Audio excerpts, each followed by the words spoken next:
It is about essentially two couples in a well-established neighborhood with a reputation for being, um, a reputation for prestige, economic prestige, like a prestige neighborhood. And a young couple moves in who is expecting a child next to an old couple. And I think the meaning, certainly the meaning of status and belonging is very different to both of them, as is comfort. And so while that's very important to the two couples, the negotiation of what that means to everybody creates a lot of tension, where there could be understanding. So a lot of the conflict comes from the increase of that tension, and then ultimately it's attempt at a resolution after a lot of conflict. And you know what, I was very pleasantly surprised to be and very grateful to have been invited to direct this play by Lisa. And it was a surprise to me. And I actually read the play as I was considering, at the same time as I was considering. I was very interested. There was like a potential conflict of time, but I read it at that time, and I appreciated, I really appreciated the pace of it and its construction. I'm a very structural person. So I really imagined, like, I not only sort of thought it was a really clever way to express a lot of really relevant topics and things that are really worth discussing, but I really appreciated the symmetry of it. And I thought that I was hopeful that I could do something with it that did not hinder the experience for people. So I was very grateful to accept, and I'm so glad it worked out. And it was also pitched to me with Ivette already working as my assistant director, and that was just an added delightful bonus, as Ivette is wonderful to work with in every way. And I've been fortunate enough to work with her many times, and never in this capacity before. So that was also another really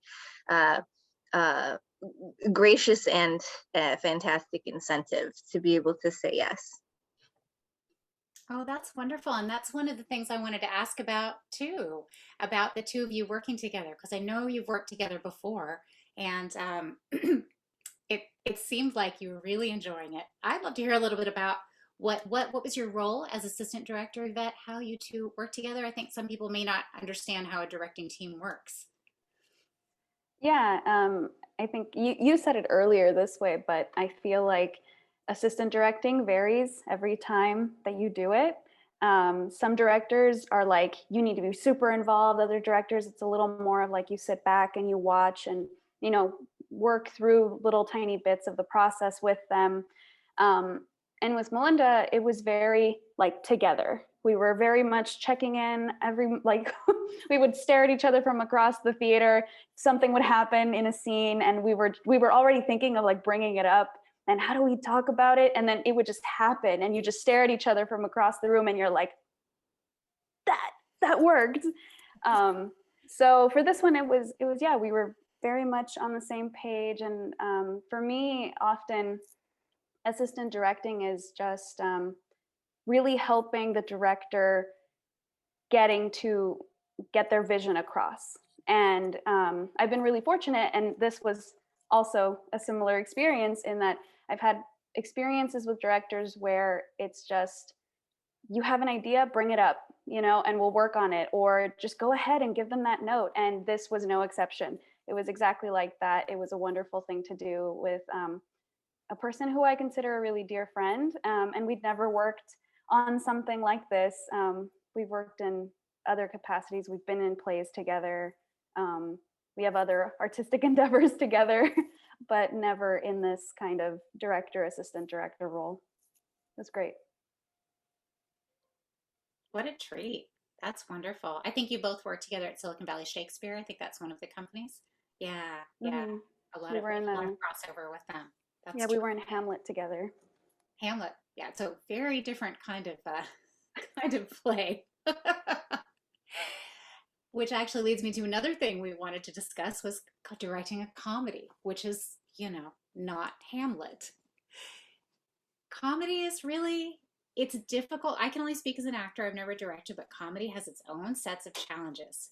Pacing, of course, and just the snap of it. You guys have clearly gotten it right. I have to brag a little from our review from the Mercury News that said, directed with fluidity, which I think is very high praise for a comedy because a comedy has got to be fluid, right? Tell us a little bit about the experience of directing a comedy and working together on it. Okay, well, first and foremost, much credit, all credit due to the cast, some of whom are here today, for real. I will just say, I think, because comedy is subjective, as is any art, I think that I feel as though it's always a gamble. And I also feel that if you are perhaps an odd person, as I kind of am, we're all out in our own way, but I leave some breadth for that. I'd like to leave room I like to leave room, not so others can step aside, but so that I can negotiate the in between of being an odd person and not wanting that to be the thing that comes across in directing anything, but let alone something like this. I think for this play in particular, just for me, I think the pattern and the symmetry of this script really helped to establish, or it gave a kind of a clear idea of what Karen Zacarías, the playwright's vision, was potentially, in ways that were structurally important, in ways of pacing and in ways of timing that were not overt, but that were sort of there to sort of invite you to take that opportunity. I found that to be incredibly helpful. I remember saying to Ivette, when we were talking in pre-production, I said, I think that the pauses, I think that taking the time to take huge beats where people are thinking is going to be very important to any kind of shift in this play, whether it be comedic or dramatic or whatever, that it's the variation between going quickly and then stopping short at those moments. So that was something for me, with this play in particular. And also, I think I like, in general, I like to be able to find jokes, no matter what, that aren't necessarily intended, not accidental, but just finding the opportunity to make a joke out of as much as you can, even in a play that is not funny. And in a play that is funny, finding odd beats that work, where you can take the opportunity to throw something in that might be unexpected, even in a play full of jokes. So those are things that I try to do in a way that, again, doesn't get in its own way, and hopefully facilitates other people's agency and other people's sense of humor and other people's character development, so that it's not prescriptive, it's not dictatorial. But if there is something that I think might be an opportunity that everybody can agree on, or that everybody can make work, just pointing it out and then seeing what happens with it, and then being able to let go if it doesn't work. I think that's another really important thing in comedy, is that you can't force a joke. You can try to make one, and if it falls flat, don't worry too much about it, because there's plenty more where that came from. And so I really try to do that as well. And I love to hear what Ivette has to say, if you have anything to say about it.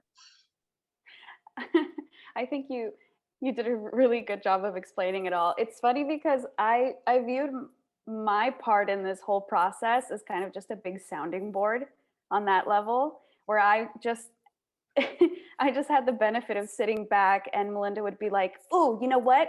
There's this thing.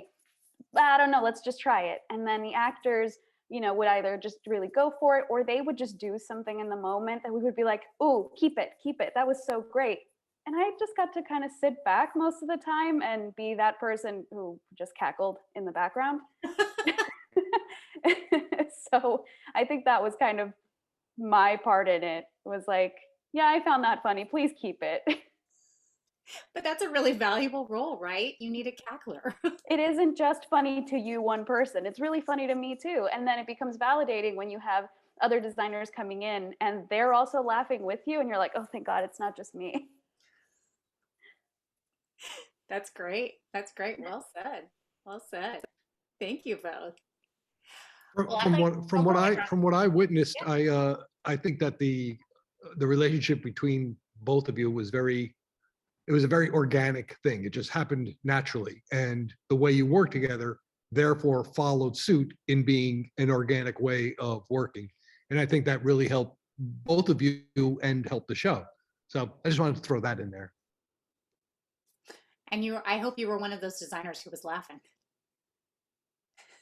I laugh at anything, so you know.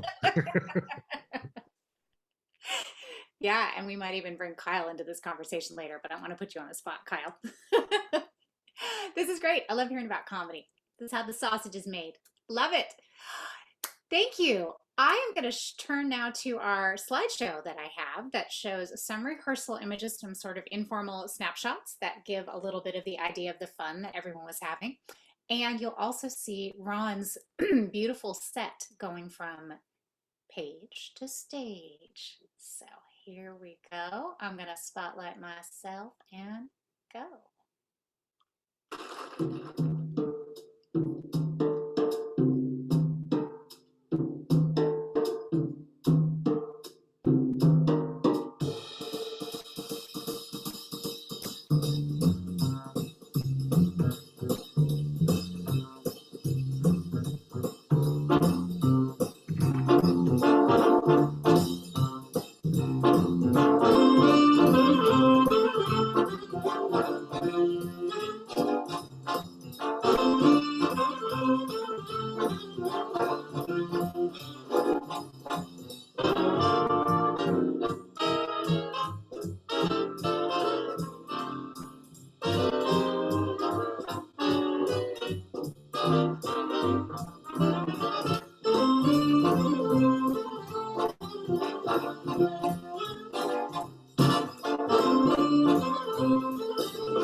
Ooh, that shot of the whole set is so beautiful, Ron.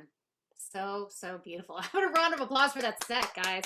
Oh, so beautiful. And I saw Miranda smiling at the garden gnome. There's always fun little quirky touches in Ron's set. Okay, so Ron, this was not a small set. This was not a small endeavor. This was not the Wolves where you just had a bunch of astroturf on the stage. I wish I had kept the grass from the wolves. You knew going into this was going to be an intricate set. What were some of the things you were thinking about when you first read the script, and was one of the words "yikes"? I said, why are we doing this show? It's going to cost $14,000 to do. That was one of the first things that I actually thought. I said, oh my God, this is going to be an expensive show. So that truly was one of the first things. But the thing that I realized was that building the show in the shop, it was a relatively easy build. It wasn't that intricate of a build. And I told my carpenters and everyone, I said, the hard part is going to be putting the show into the theater.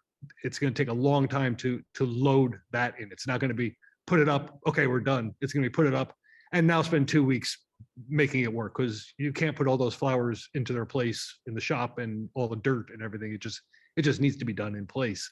And we were prepared for that. And I think we, because we knew that was the situation, I think we handled it pretty well. And the guys I was working with, we all knew that going in, and that was our mindset. And we were finished by Wednesday before we opened, which was great. There was no rush to, get that last mum in. What was the hardest part of the set? What made it such a major project besides the infinite number of petals? The hardest part of the set was finding the flowers. We had another company in the Bay Area had just done the show, and they contacted us, said, "Hey, do you want to borrow our flowers?" I said yes, and so we got their flowers, but it was their stage, their garden wasn't nearly as large as ours, so we had to we needed more. So I went to the store and I looked at wholesale, which you have to buy too much for the wholesale to be worth doing. So I was going to Michael's and Hobby Lobby and all those other places that sell silk flowers, and found out that there weren't none to buy because they were all sitting on containers in the middle of San Francisco Bay. So that was a bit of a challenge. I did find one Hobby Lobby in Martinez. Why in Martinez? That was fully stocked with silk flowers. So obviously they do not use silk flowers in Martinez. And I pretty much bought the store out. Anything that was even remotely appropriate, I bought it. And so I came in with literally a truckload full of silk flowers and dumped them on the stage. And then I started rearranging the garden, and I rearranged that garden, I think every night until we got to like Tuesday before we opened, because I just said, no, this looks better over here. No, I got to put all the blues together. No, I think all the reds should go together. Well, maybe I should separate the reds and the blues and just alternate. Oh, she has to have a baby over there, right? And so that was the situation of getting the show on stage. Oh my goodness. I'm picturing you walking out of that Hobby Lobby. How many carts were you pushing when you left? You can't take carts out of Hobby Lobby. They have the thing that stops you. I had to make 7 trips to the store, to my truck, to get the stuff out, and nobody offered to help me from Hobby Lobby. So boo on you. But this was I spent about $1,800 in that Hobby Lobby, and this set is the most expensive set that City Lights has ever put on stage. I'm not going to give you numbers, but it's not even close to the next expensive set. I mean, it's almost like double the last set that was expensive. And I got really nervous. I said, I'm spending an awful lot of money, and one of my jobs is to not spend a lot of money. And so I'm just like, I'm constantly spending $300, $400, $500 a day for the show. I said, I have to. I mean, flowers are expensive. Silk flowers, fake flowers are expensive, and I just have to do it. And I had budgeted a good amount for the show, because knowing that flowers were expensive. I've done shows with flowers before. But we blew past that number in the first week. And I said, okay, well, we're going to take some money from here. We're going to take some money from here. And I still need to talk to Anne about taking some money from there and put it here. And we'll have that conversation later. Sorry. And Anna's our general manager, by the way. She's turning green somewhere in this call. But what I did was, as I purchased stuff, I said, oh, we're going to use this, and then we can return it, because it's not going to get damaged. It's not going to get painted. It's just a prop, and there's no reason for us to not return it. So today I returned about $500 worth of supplies that we just didn't use.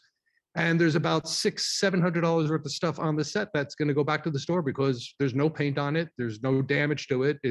We used it. It was fine. Now it's going to go back. And I'm going to move a little bit of money around, and we're going to come in at budget for this show. I promise you, Lisa and Anne. There's money to be had in the other budgets. It was a lot of fun doing the show. I've done realistic exteriors before, but none that had to be so precise. I'm a dirty designer. I like doing garbage and weeds and things. So doing the Deval, I'm sorry, I say that wrong every time. How do you say it? Devalier? That house. That house. That was easy, because I just threw leaves and dirt and weeds and all that. But the Butley side, that scared me a little, because that had to be right. and it had to look perfect, and it had to look like a garden that could possibly win a design. So not only is it pretty, but it has to be organized properly. Whether I did that or not, I don't know. I think it looks pretty. I think if somebody was in here who entered garden competitions, they might poo-poo what I've done, but who cares? But that scared me, and that was something that I never did before. I've never had to do an exterior that was so precise and so clean. So that challenge, I'm glad I had that challenge, because it was otherwise it would have just become another exterior set. And with all my designs, I look for that one challenge that's going to propel the design to the next level, or at least to the level that I want it to be at. Because if I don't, then it just becomes, well, that's another realistic interior. How nice you have a couch and walls and furniture, and there's drapes on the windows, and so I have to find those things for each show. Otherwise, I'm going to become a boring designer, and nobody's going to want to see what I do. And I'll just stop doing it because I'll hate it. I don't think. So that's my story. Can I ask another question? I don't think there's any risk of that. It seems to me that you had an exterior set that was an award winner on our stage, didn't you? Wasn't that Rapture Blister Burn? Didn't that one win? Oh no, it was a finalist. It was a finalist. Yes, it was. Guns won, and that was an interior. So, it's all great. Love it. And Anne says in the chat, it's in our mission challenge audiences and artists alike. Indeed. Indeed. Ron, you are also great at recycling materials from past shows. Is there anything on this set that we'd recognize from past shows? It's funny that you mentioned Rapture Blister Burn, because the 2 folding chairs that are in the Butley house are from Rapture Blister Burn.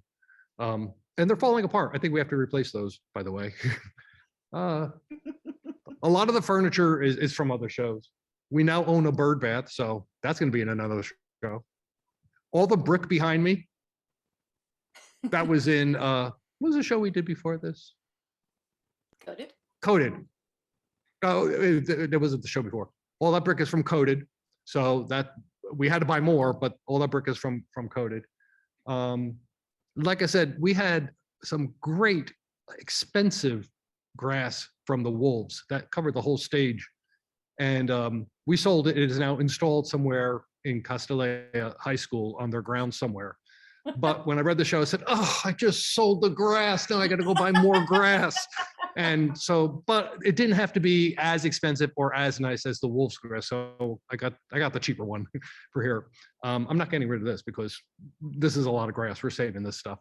And we now have a great stock of flowers and topiaries and stuff that I've always wanted to put on stage, but never did because they were just too expensive to buy. And now I have them, and they're going to be stored properly. And we're going to clean out that prop loft, and they're going to be stored properly. And now I have them. And I'm already planning on where they're going to go in, what's the next show we're doing? The Hollow, because there's a garden called for in the Hollow, and there's a terrace, I was almost said terrace. There's a terrace outside that French door is open to. So we're going to be seeing those flowers. You're going to be seeing those flowers for the next 4 or 5 years. That's perfect. Yeah, the Hollow is the Agatha Christie show that's coming up in January, February. So that's perfect. And for those, and it takes place in an English country house.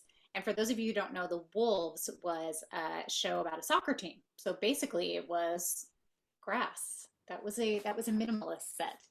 The whole set was just a soccer field. There was and some bleachers for chairs on it, but the whole set was an indoor soccer field. So we took out the first row. We filled in the what we call the moat, the area between the edge of the stage and the first row. We filled that in so that it was all flat. We went wall to wall, and we just covered everything with grass. And the whole theater was a soccer field. That was kind of cool. It was a very simple set. There was nothing else to it. There's 5 fluorescent lights, which are now sitting in the green room, lighting the green room. But that was it for that set. And I thought it was really cool the way that worked out.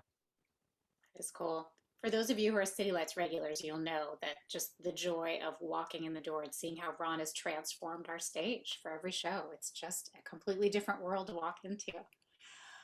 Thank you. And Ron, also, I wanted to mention that you had a lot of great help on your team. We have several new City Lights staff members you might want to give a shout out. And oh my God, thank God I hired them.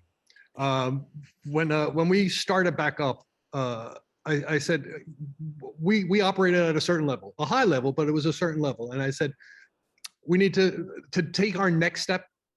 We got our off-site shop, which was a boon to us because we can now build the show while one show's going on. We could start building the next show. But then I realized I needed people to build that next show. So when we came back, I said, this is what we have to do. We hired a master carpenter. We hired another carpenter. We were forced to hire a master electrician because our lead electrician had left and moved to Texas. So we hired a new lead electrician, and we hired one person who's an electrician and sound and video projection person. So I hired 4 new staff members, and what a difference it's made.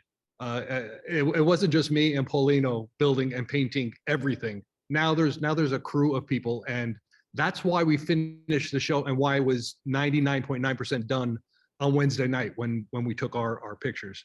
And they're great guys. They come from all different walks of life, which is really, really cool to listen to everybody talk amongst themselves and the different life experiences each one has had. And they're all different age ranges. The youngest is 21, the oldest is my age. And and just to listen to them talk to each other, and from the areas of the country that they've come from and different countries that they've come from, it's just amazing. And they all work great together. It's like they've known each other. It's what Ivette was saying with she and Melinda, when they just look across the room and they know what's happening. That's how some of these people are with me and Paulino. We can look at each other and go, oh, yep, that's wrong. We got to take care of that, do this, that, and no words are spoken. And I was so happy to find them at the time when we needed them. And something else that a lot of people may not know is in the Bay Area, there are very, very few technical directors, carpenters, and electricians. So when I put the ad, or actually you, when I gave Becky the ad to put out that we're hiring electricians and carpenters, I didn't expect to get anybody. I said, well, I have to do it so I can say I did it, and then we'll go from there. I got 7 people who applied for the jobs. I had to turn 3 of them down. So it was amazing that these people were just available at just the right time, just when we needed them, and they joined, and they were willing to join us at the pay that we were paying, which is pretty good. So it was just great that happened, and I'm so happy that it did.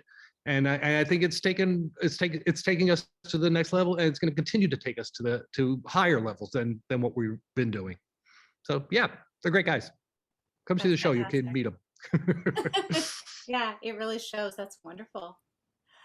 Well, I have a question that is for Ron, but sort of for anyone who's worked on the show. And I know a couple of our actors are on the call, so you're welcome to jump in.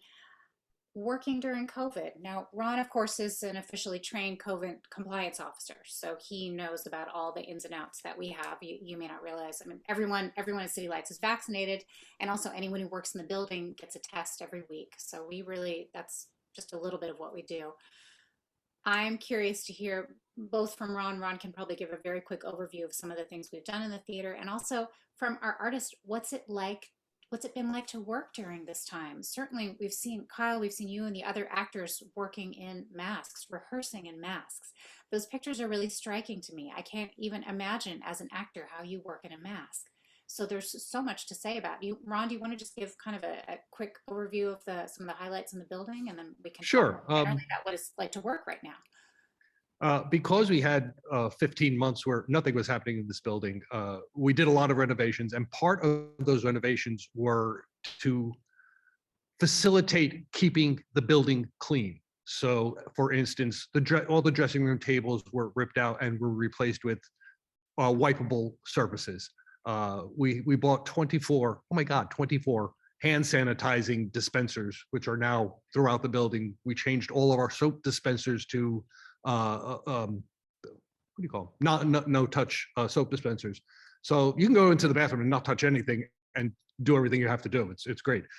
It's funny, I just came from the first rehearsal for The Hollow just before this, and I was saying to them that we're just being crazy, stupid, responsible, careful with the fact that people have to wear masks when they're in the building, and they're getting tested every week. And there's a whole system that I've set up where people can get their test results to me, and I can mark it on a little chart so I know that who's tested and who's not. And if somebody's coming in that isn't tested, making sure that they're not going to be here when other people who are tested are here.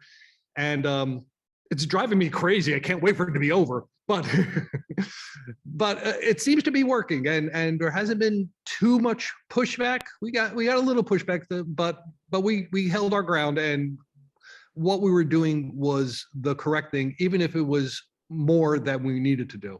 And we took the masks off the actors when it was appropriate to do so. The County of Santa Clara allows performers to rehearse or perform without masks on. We kept them in masks longer than they needed to, and took them off when we felt that they were ready. And what I said to the Holocast, who are just meeting each other for the first time tonight, they're going to wear their masks too for the first 2 weeks of rehearsal until everybody gets familiar with each other. And that little bit of trust is built up between the actors and the directors and the stage managers, and everybody knows like that. Oh, he's definitely a careful person. He's going to be taking care of himself. Oh, this person looks a little wild and might be going out and doing a little bit more than he should be doing. I'm going to wear my mask around this person more than this person. So I'm giving them that time to get used to each other, to become familiar, and to make their decision about how best they feel comfortable in our building. It kind of is your building, Ron. Okay. And you know, I've upped the general cleaning of the place, and we have a whole procedure for when we have performances about what gets wiped down every night, and what gets wiped down, and when it gets wiped down, and who's wiping it down. And there's a lot of thought that went into it, and it's paid off. We have a COVID plan. We have a written COVID plan, but I think a lot of what has helped us is having conversations before people came into the building, having staff conversations about what we think about this and our feelings about how all this is supposed to be done. And that's allowed us to put the people first, and making sure that everybody's comfortable and that we're following procedure, as opposed to we're following procedure. Oh, I hope you're comfortable with that. So our conversations before we let people back in the building, I think, has really helped us maintain a standard that everybody can live with and keep us as safe as we possibly can. I'm losing my voice, so somebody else talk about that. Yeah, and let's talk a little bit more about this, and then we'll open it up to audience questions. Anyone else want to talk about just what the experience has been like working during COVID? And as I said, the actors are welcome to jump in too. Anybody want to talk besides Ron? Kyle.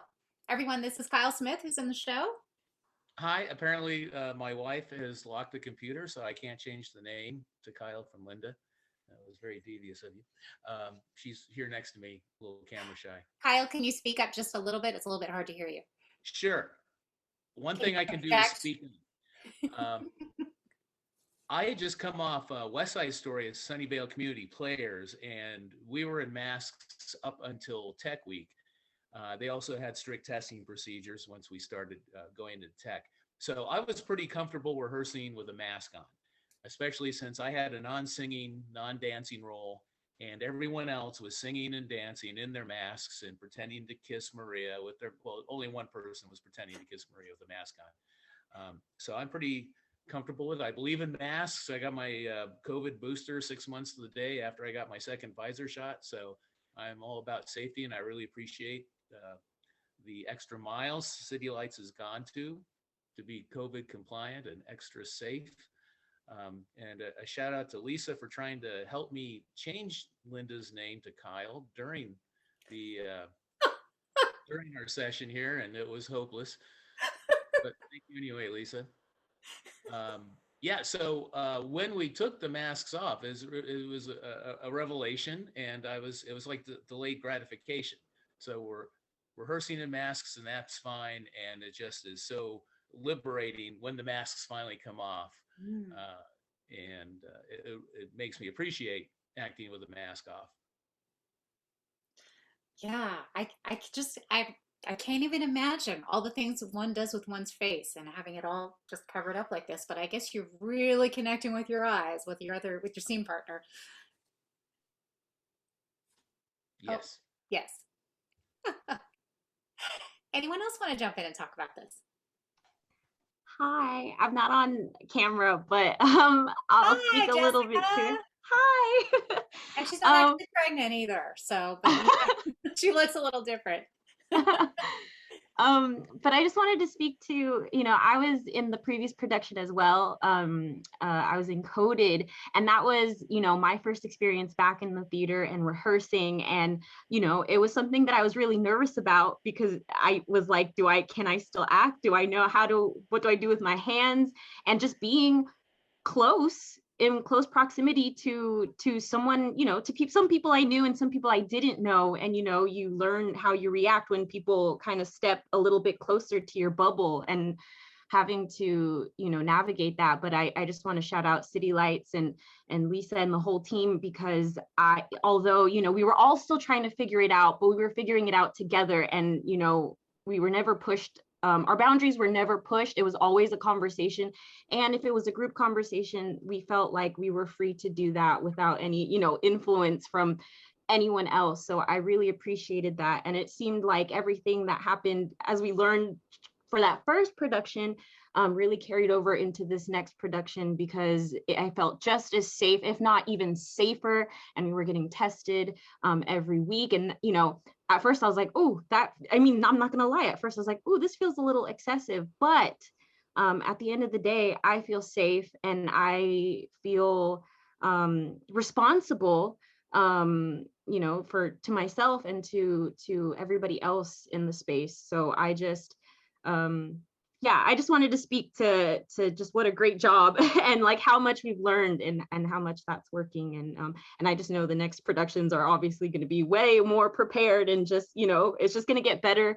And hopefully, the system won't have to be that intense, but I am happy for it. Thank you, Jessica. Well said. Hi, Lisa. Hi. Thank Lisa, you. our executive artistic director, for anyone who doesn't know that, but I think that's unlikely. Hi. Jessica, thank you for saying that. I also just want to say out loud that it's hard and they're horrible and it's really uncomfortable.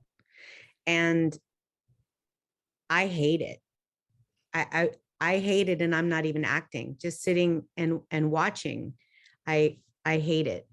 But I would hate so much more if anything happened to anybody. That's the thing. So keeping each other safe is so much more important than anything. So I have so much respect and gratitude for the artists for acting up a storm with most of their face covered. It's just unbelievable.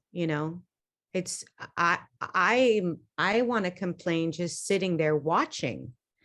And I wear glasses and I can't keep them from steaming up, and it gives me one hot flash after another, and I cannot wait to take these things off, but I won't until it's really safe to do so. So I just wanted to acknowledge that I think it's hard on me. It's so much harder on the artists. And I also know, because I am an actor, so I can truly imagine.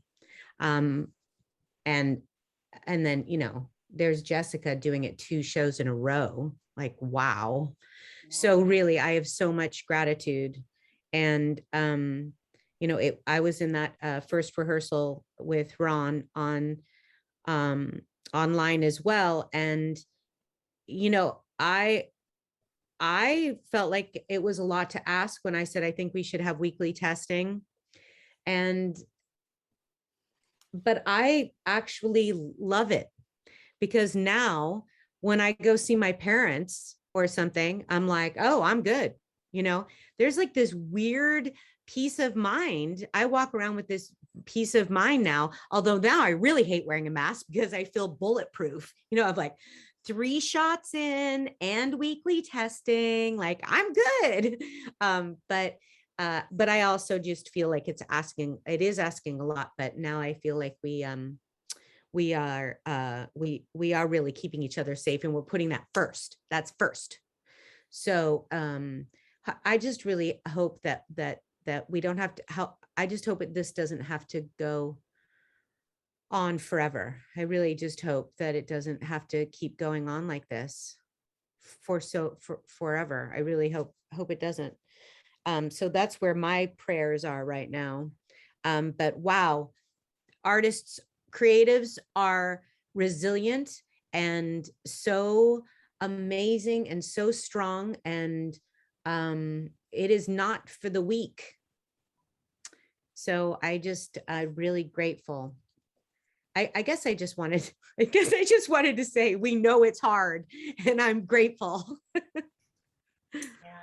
And we monitor what's going on, and we're constantly updating. And what I told the Holocast from that first rehearsal earlier was that come January, we're going to look at the situation again, and if it looks like discontinuing the testing is a good idea, we'll do that. But if not, we'll keep it.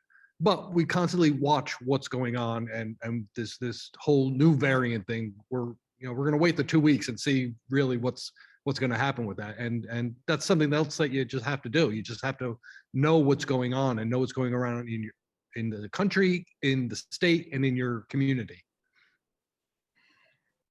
I'll add, thank you, Ron. I'll add my 2 cents, just saying thank you to City Lights for continuing to be so proactive. And also, I think I was grateful as a director. One of the things that just turned out fortunate for me, I'm speaking only regarding my own experiences related to my experience with City Lights, as well as that I directed a lot over the past 1.5 years. And most of those, of course, were completely, distant, completely, remote and on Zoom.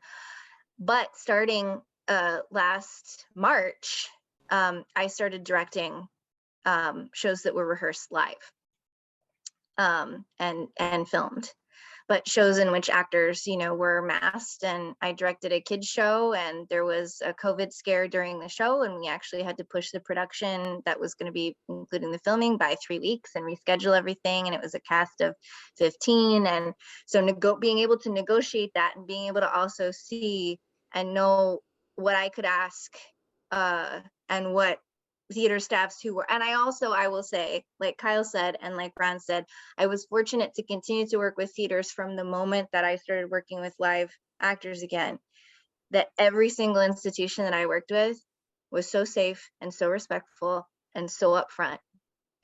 And so being able to also see, hard though it was, what people were able to give when everybody was community minded and everybody was thinking about each other and everybody was demonstrating active respect and care for their art, really made me feel empowered, not only to develop a plan that I thought would help, that I wanted to help ease people who hadn't been doing shows for the past 1.5 years, or who'd only been working on Zoom and might be, even though this is a small cast, might be nervous about coming back into live.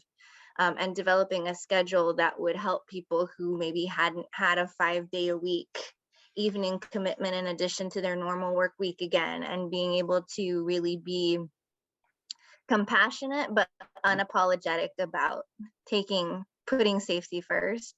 Had I not had the experiences that I had that were so positive and respectful, but that were also so frequent and sort of at every stage of what live theater has been for the past 8 or 9 months, I think that I would have been quite beside myself. And I'm glad that that wasn't the case.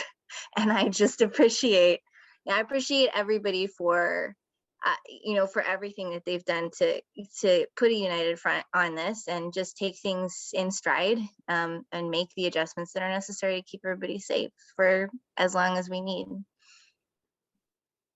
Well said. Well said. Thank you all. Does anyone have questions for our artists? Any audience members have questions? Feel free to type them into the chat or just call them out. And it gets really quiet. That's okay. I'll ask another question if anyone has other ones. Ivette, I have a question for you. I mentioned this before the show. You are a fan of the playwright, Karen Zacarías. And then there's another one of her plays that you're interested in having City Lights do. I mean, she's very prolific and she's very widely performed. But there's one that you particularly like. Tell us about it. Yeah, I hadn't looked at any of her works before I saw this one production. I went to the Oregon Shakespeare Festival a couple of years ago, obviously, pandemic being what it is. And there was a play that I was like, oh, I have no idea what this is about, but the name sounded just really, really cool. And so got tickets for it. It's called Destiny of Desire. And it was more than I could have expected. And it was everything I wanted and didn't know that I wanted. Being a Latina, part of the Latina community, I had always grown up watching telenovelas. And Melinda and I have had many a discussion about this. It's one of our artistic projects on the side. But I'd always grown up watching telenovelas. And I never expected to see that on stage. And so this play kind of musical that Karen Zacarías created called Destiny of Desire follows every single trope you can think of in telenovelas and puts that on the stage. But it's created in a way where it's an ensemble of actors, and it's like actors who found a theater space, so they're now going to perform this show for you, the audience. It's a little meta in that way, but they create this telenovela-like world, and interspersed with the actual, funny melodramatic stuff that happens, they also take a moment to give you real world statistics of things that are happening that affect the Latina community. So it brings the funny, and then it gives you that tiny little bit of a jab, and you go, oh wow, that means a lot. So I was crying within the first couple minutes. Like the first song, I was crying because I was shaking because I was so excited. And I just remember my partner Keenan sitting next to me, and he was like, "Are you okay?" And I'm like, "I'm just so excited. I never thought I would see this on stage." So my dream is for us to do it someday. It's still a relatively new work, but so you can't even get like the manuscript. Maybe we can like poke, but hopefully sometime in the future we could do it. I couldn't stop talking about it. What's the title again? Destiny of Desire. Destiny of Desire. Okay. All that right. would be the name of the telenovela. Mental note. Thank you, Ivette. Yeah. There is a question for Ron in the chat. How are the tree trunk, branches, and leaves constructed? Yes, tell us about the beautiful tree. So the tree, it's actually relatively easy. The tree trunk is just a wood frame underneath, some 1x4 and 3, just screwed together basically in the shape of a tree. And then we got some, it's called ram board, and it's basically just heavy cardboard on a roll, and wrap that around that to give it the shape of the tree. And then the trunk, the part that you actually see, the bark, not trunk, the bark is, it's brown paper. And we laid the brown paper out on the ground. We sprayed it with a couple of different, tree colors. And then while it's still wet, we crinkled it up and let it dry like that. And then when it's opened up, we just stapled it onto the tree and made it look tree-like. And then put in a couple of highlights and a couple of shadows in there. The branches are actually branches. They're from a tree. I was driving down the street and I knew we were making a tree, and I saw it was right after we had that big windstorm, which I was so thankful for because there were branches everywhere. So I just, found somebody who was chopping up their branches. I said, can I have those? And they always look at me like, yeah, sure. Fill up the back of my truck with branches, brought them here. And the leaves, and this is something that I've never wanted to do, but always wanted to do. The leaves are actually oak leaves that I bought. That's one of the very expensive things that I bought for the show. Sorry. And I zip tied them to the branches, which seems crazy, but it came out really good. And it came out a lot better looking than I expected it to. So that's how we built the tree. And we just screwed the branches to the back of that proscenium arch that was there. So yeah, it looked good.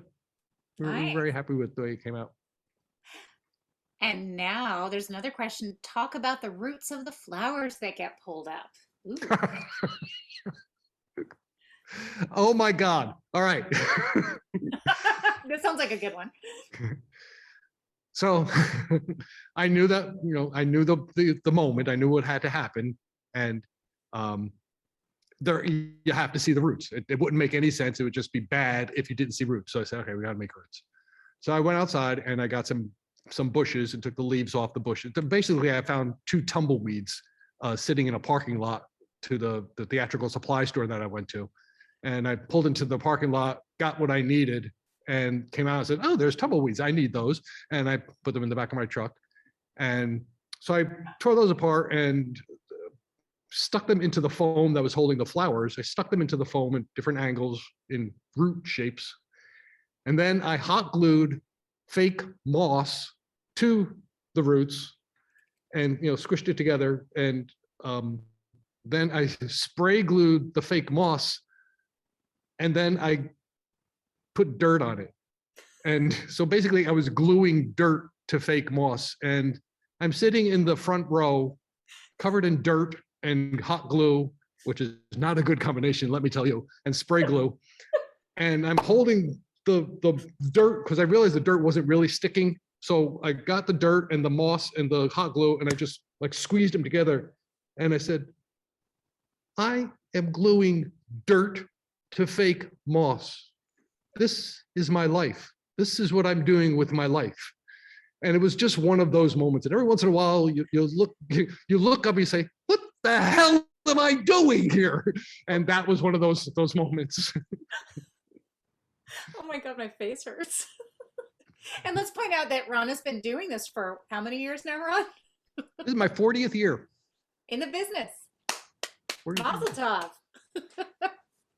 What the hell we were doing here? That's actually a Lisa and I joke. This is from a show several years ago. I really appreciate the question because I never realized. I just never realized, Ron, the magic you did, because I see what happens. And he just bought that at a store. Yeah, the irises you got hit with, I built each one of those root balls by hand. Not too many spoilers, Ron. Not too many. Oh, I did have one bone to pick with Ron. Acorns are involved in this show. And at one point, I distinctly remember Ron saying, there'll be plenty of acorns. And I went on a hike this weekend. My backpack is full of acorns. Well, last week, I went on a hike around the neighborhood, and I just happened to come across hundreds of acorns. So I stuffed my kangaroo pocket of my hoodie with acorns and brought them into the show and scattered them to be put to good use. But always welcome more acorns. Thank you. Well, thank you. We need acorns. I just had to, Andre, who plays Pablo, saw the acorns. And then before the show, he helpfully said, oh, I scattered some acorns around your yard.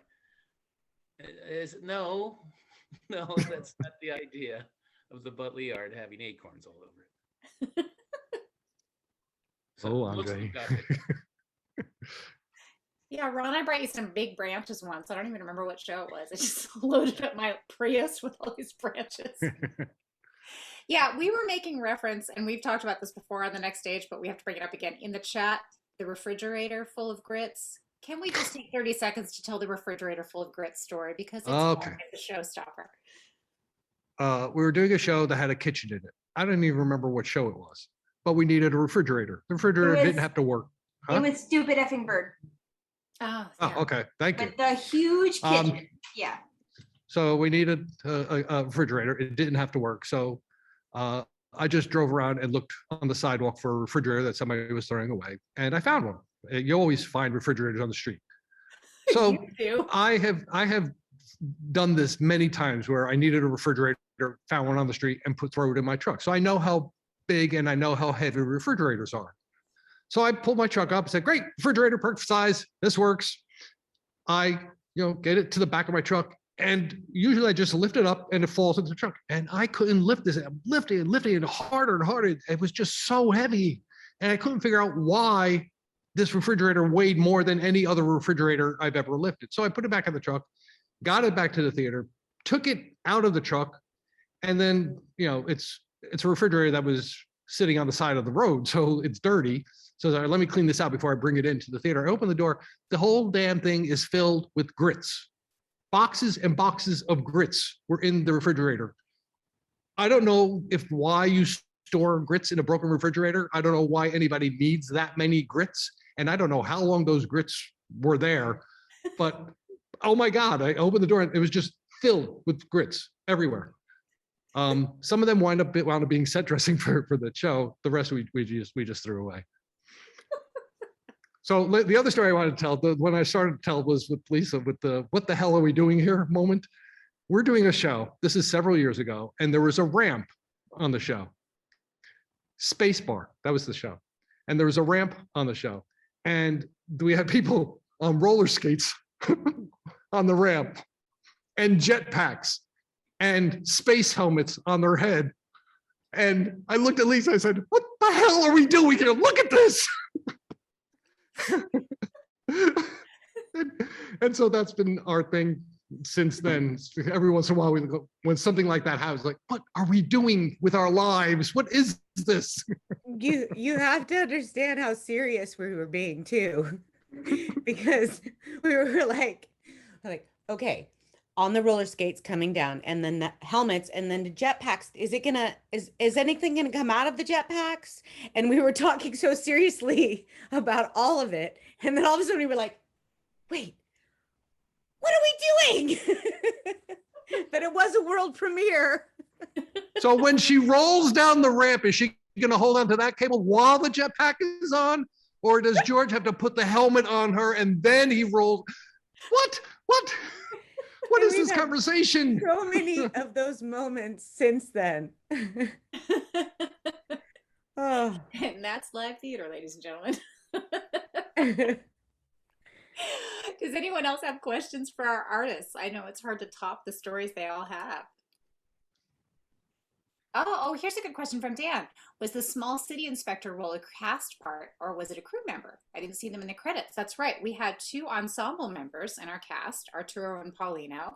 And I don't know, somebody want to speak to that about their role in the script and on stage? Yeah, so actually the city inspector role is our ASM, Carson. Oh, I didn't even know that. Yeah, so Carson, it was just kind of like a last minute thing. He's gonna be backstage the whole time.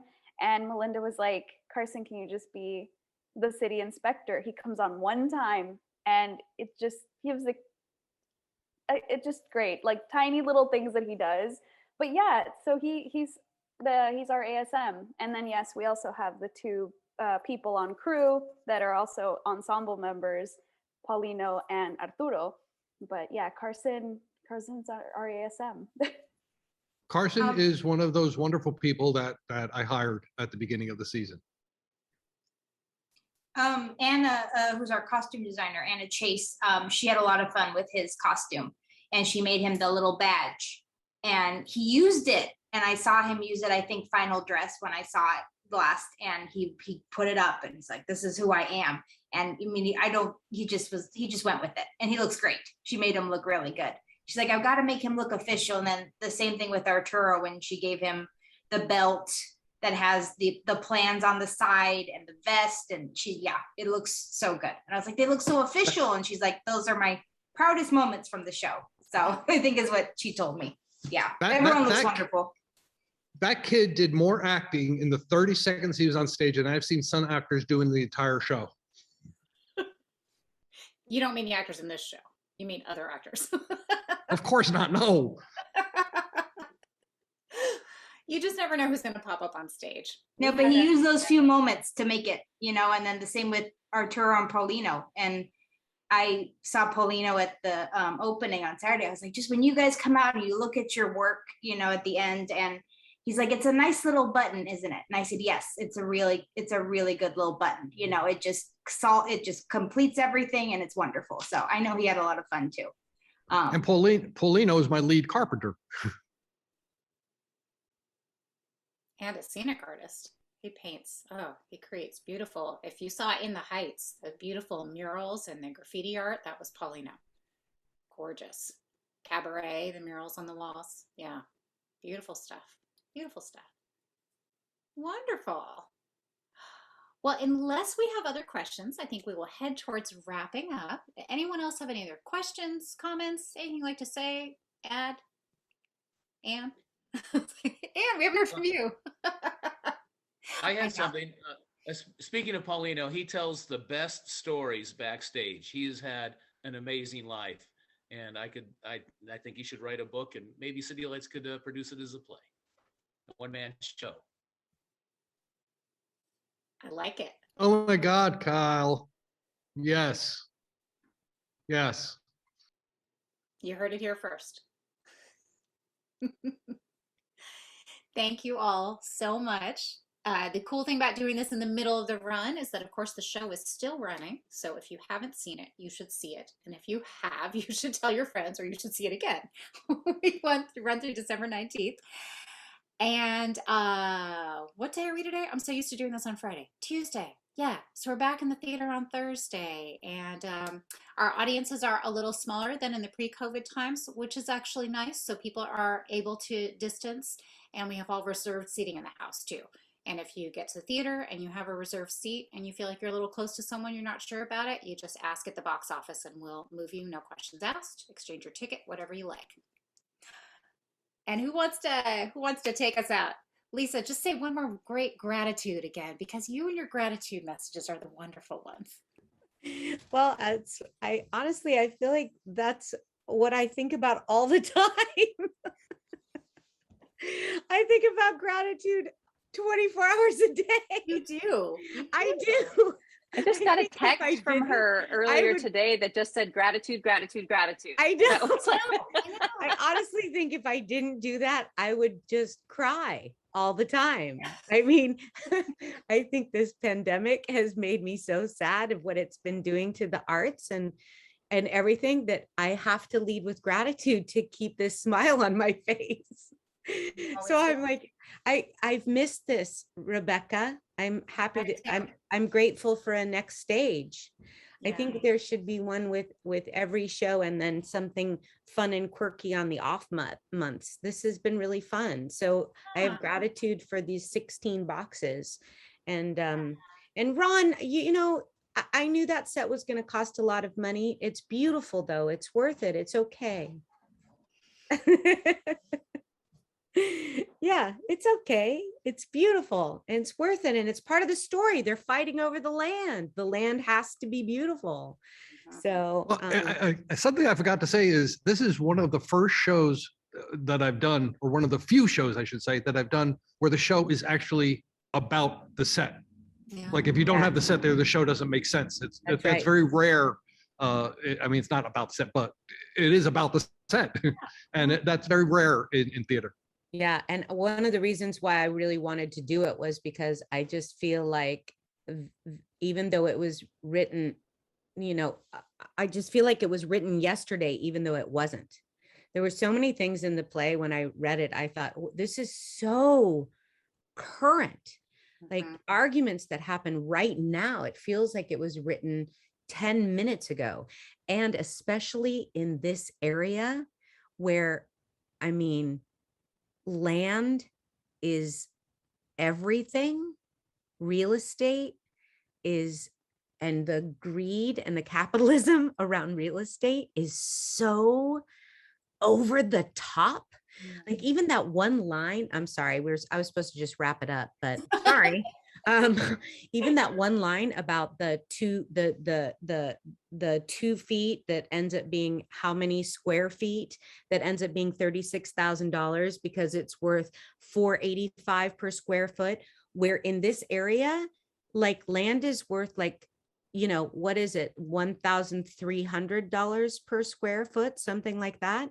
It's nuts here. So it's like one of the reasons that I wanted to do this play so much, because you think that's wackadoodle, like check it here. Here it's really wackadoodle. So I really love this play so much. I love it. I love it. I love it. I love it. I love it. And most of you have already seen it or worked on it. So go tell all your friends.